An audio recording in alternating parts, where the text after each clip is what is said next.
இயேசு கிறிஸ்துவின் இனிதான நாமத்தினாலே உங்கள் ஒவ்வொருவரையும் வாழ்த்தி இந்த புதிய நாளிலும் தேவனுடைய ஜீவனுள்ள வார்த்தையின் மூலமாய் உங்களை சந்திப்பதிலே நான் கர்த்தருக்குள் மகிழ்ச்சி அடைகின்றேன். யோவான் 10:10 திருடன் திருடவும் கொல்லவும் அழிக்கவும் வருகிறானே அன்றி வேறொன்றுக்கும் வரான். நானோ அவைகளுக்கு ஜீவன் உண்டாயிருக்கவும் அது பரிபூர்ணப்படவும் வந்தேன். John 10:10 The thief does not come except to steal and to kill and to destroy.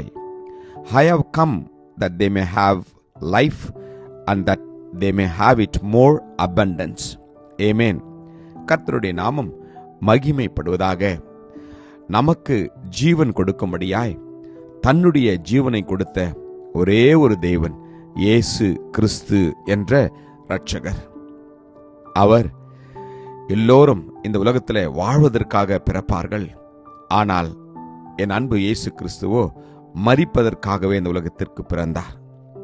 இந்த உலகத்திலே வந்து எல்லோரையும் மீட்கும்படி, எல்லோருக்காகவும் ரத்தம் சிந்தும்படி, எல்லோரையும் பரலோகத்திற்கு கொண்டு செல்ல வேண்டும் என்ற ஒரே ஒரு நோக்கத்தோடு அவர் இந்த உலகத்திலே பிறந்து அவர் தன்னுடைய ஜீவனை கொடுத்தார். ஆம், நாம் வாசித்தோம், இந்த உலகத்திலே இருக்கிற சாத்தானுடைய கிரியைகள் ஒவ்வொருவருடைய சமாதானத்தையும் சந்தோஷத்தையும் மன நிம்மதியையும் சுகத்தையும் கெடுக்கும்படியாக வருகிறான். ஆம், ஆனால் ஆண்டவராகிய இயேசு கிறிஸ்துவோ உங்களுக்கும் எனக்கும் அவர் நித்திய ஜீவனை கொடுக்க அவர் விரும்புகின்றார். இயேசு கிறிஸ்து இந்த உலகத்திற்கு வந்ததுக்கு ஒரே ஒரு காரணம், நீங்களும் நானும் இம்மைக்குரிய வாழ்விலே நாம் உலக பிரகாரமாக மரித்தாலும் மறுமைக்குரிய வாழ்வு, நித்திய வாழ்விலே நீங்களும் நானும் அவரோடு கூட என்றென்றும் ஜீவிக்கும்படியாய் அவர் விரும்புகின்றார். இயேசு நமக்காக ஜீவனை கொடுக்க இந்த உலகத்திற்கு வந்தார். இயேசு நம்முடைய ஜீவனை ரட்சிக்கும்படியாக அந்த உலகத்திற்கு வந்தார். இயேசு கிறிஸ்து உங்களுக்கும் எனக்கும் நித்திய ஜீவனை கொடுக்கும்படியாய் அவர் வந்தார். வேதம் சொல்கிறது, நானே நல்ல மேய்ப்பன், நல்ல மேய்ப்பன் ஆடுகளுக்காக தன் ஜீவனை கொடுக்கிறான் என்று. உலகத்திலே வந்த இயேசு கிறிஸ்து நமக்காக தன்னுடைய ரத்தத்தை சிந்தினார். அவர்தான் நம்முடைய நல்ல மேய்ப்பன். ஆடுகளுக்காக ஜீவனை கொடுக்கிறவர் இயேசு கிறிஸ்து என்ற இரட்சகர் மாத்திரமே. அவர் பிதாவினுடைய வலது பார்சத்தில் இன்னும் நமக்காக பரிந்து பேசிக் கொண்டிருக்கிறார்.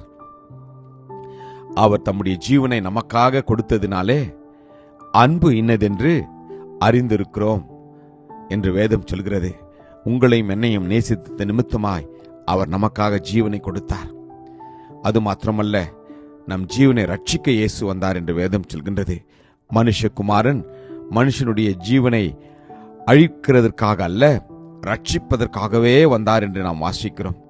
பாவிகளை ரட்சிக்க கிறிஸ்து இயேசு இந்த உலகத்திற்கு வந்தார் என்ற வார்த்தை உண்மையும் எல்லா அங்கீகரிப்புக்கும் பாத்திரமாய் இருக்கின்றது.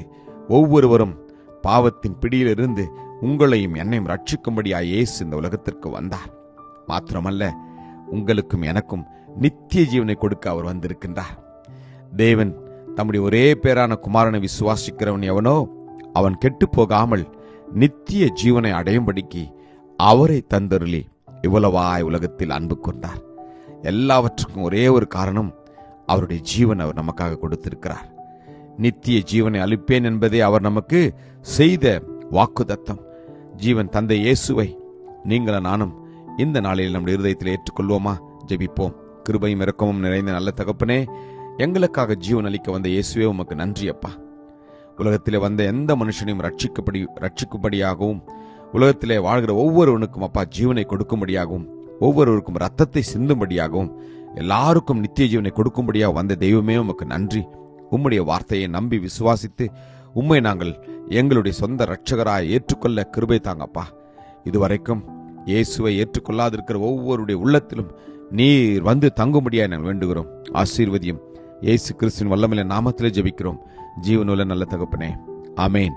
God bless you. Jesus loves you. Amen.